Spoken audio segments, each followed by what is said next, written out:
बुराड़ी विधानसभा area की बात करी जाए, मुकुंदपुर पार्ट 2 बाबा मोहनराम कॉलोनी गली नंबर 3 की बात करी जाए, एमसीडी और पीडब्ल्यूडी की बात करी, जेल रोड की बात करी जाए, कई जगह खुदाई करके छोड़ देते हैं। वहीं देखा जाए बाबा मोहनराम कॉलोनी गली नंबर 3 में सीवर के काम को लेकर सरकारी कर्मचारी ने गड्ढा करके और छोड़ दिया। आसपास के लोगों का शिकायत करने के बावजूद भी कोई भी अधिकारी इस मामले पर सुनने को तैयार नहीं। राजधानी दिल्ली के मुकुंदपुर की बाबा मोहनराम कॉलोनी गली नंबर 3 के लोग नरकीय जीवन जीने को मजबूर। सीवर की पाइपलाइन डालने के लिए करीब 1 महीने पहले की गई थी खुदाई। अभी तक नई दिल्ली सीवर की पाइपलाइन खुदाई करने के बाद ऐसे ही खुले गड्ढे को छोड़कर गायब हुए कर्मचारी। स्थानीय लोगों को आवाजाही तक करने में होती है दिक्कत। कभी भी हो सकता है बड़ा हादसा। छोटे स्कूल तक जाने में हो रहे हैं परेशान। 2 पहिया वाहन भी अपने घर पर नहीं ला सकते स्थानीय लोग। कई बार शिकायत करने के बावजूद भी नहीं हो रही कोई कार्रवाई।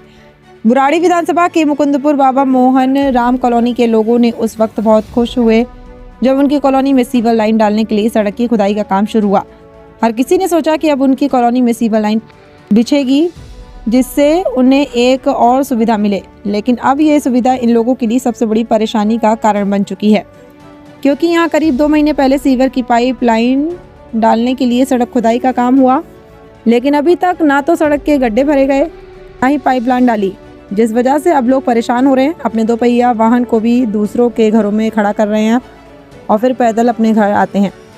स्कूल के बच्चे भी आवाज़ ही करने में परेशान है, आवाजाही करने में परेशान है। कभी भी कोई बड़ा हादसा हो सकता है, लेकिन बाबरी किसके ना तो अधिकारियों को दिखाई देता है ना ही जनप्रतिनिधियों की नज़र इस समस्या पर पड़ रही है।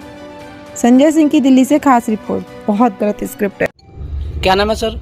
मेरा नाम सतवीर कुमार सिंह है। सतबीर जी, क्या मामला है? मामला ये जी, ये ठेकेदार ने खुदवा के छोड़ दिया है। आए दिन इसमें कभी बुजुर्ग गिरते हैं, कभी बच्चे गिरते हैं, कभी जानवर गिरते हैं। बड़े मुश्किल से हम लोग निकालते हैं। 4-4 घंटा 6-6 घंटा तक पड़े रहते हैं इसमें। जब हम लोग आते हैं देखते हैं, सबसे पहले इंसानियत के नाते हम उसको बाहर निकालते हैं। यहाँ नेताओं का, ठेकेदारों का मुकुंदपुर में जो रवैया है, बुराड़ी विधानसभा संजीव झा जी की बात करें, ये देखिए ये हालात है, लाइव हालात ये है। आप मीडिया छोड़िए, फेसबुक छोड़िए, ट्विटर छोड़िए, आप लाइव हालात देखिए। और मैं यहाँ का नागरिक हूँ और मेरे पास नागरिकता है मुकुंदपुर का, ठीक है। मेरे अपने खुद के भी यहाँ पे रेजिडेंशियल है। अब कैसे रहे इस हालात में? सर, कब से ये समस्या चल रहा है? ये समस्या जी कम से कम 1 महीने से चल रहा है। और ये मुकुंदपुर की ऑलमोस्ट आपको बताया तो ये ठेकेदारों का रवैया हो गया है। फंड ऊपर से पास करवा लेना है, गलियों में खर्चा नहीं करना है और अपनी मर्जी का करना है। 1-2 पाइप अगर पड़ा भी है इधर, वो भी उठा के ले जाते हैं, सेल आउट कर देते हैं। जिनकी जितनी बड़ी जान पहचान है उनके गलियों का काम हो रहा है। आप अगर 25 फुट्टा रोड पे अगर आप जाते हैं, जितने यहाँ के एमएलए साहब और निगम पार्षद साहब के जानकार हैं लोग, सबकी गलियां बन गई है। यहाँ शकल देख के काम होता है, संविधान के हिसाब से काम नहीं होता है जी। आखिर क्या रीजन है कि आपके खुदाई करके छोड़ दिया गया, इस सीवर के काम नहीं हो पा रहा है? क्योंकि हम एमएलए और संसद की चमचागिरी तो कर नहीं सकते हैं जाके। हमारे पास अपने परिवार चलाने के लिए ही टाइम नहीं बचता है, तो उनको कहाँ से टाइम देंगे? जो चमचागिरी करते हैं उनका काम बढ़िया है। आप चेकिंग करा लो, जाके देख लो। जो जो उनके चमचे हैं, मैं नाम बता देता हूँ आपको लिख के, सबके गलियों के आगे काम चालू हो गए और बन फिनिश भी हो चुके हैं और विदिन 24 आवर्स में काम चालू हो जाते हैं उनके।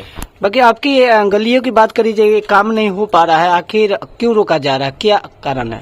रोका इसलिए जा रहा है कि यहाँ पे पब्लिसिटी दिखाना पड़ेगा। एमएलए साहब के पास जाओ, आप पैर पकड़ो, जो कि हमारा संवैधानिक अधिकार नहीं है। हमने एमएलए को चुना, एमएलए ने हमें नहीं चुना है। हम क्यों पैर पकड़े उनका? हम पैर नहीं पकड़ सकते ना उनका, क्योंकि हम वोट देते हैं, अपना भाई बड़ा भाई समझ के उनको इस एरिया में लेके आए। और उसका परिणाम ये है, यहाँ पे किसी दिन बच्चा गिरता है, बुजुर्ग गिरेगा, जानवर गिरेगा, कोई किसी को मतलब नहीं है।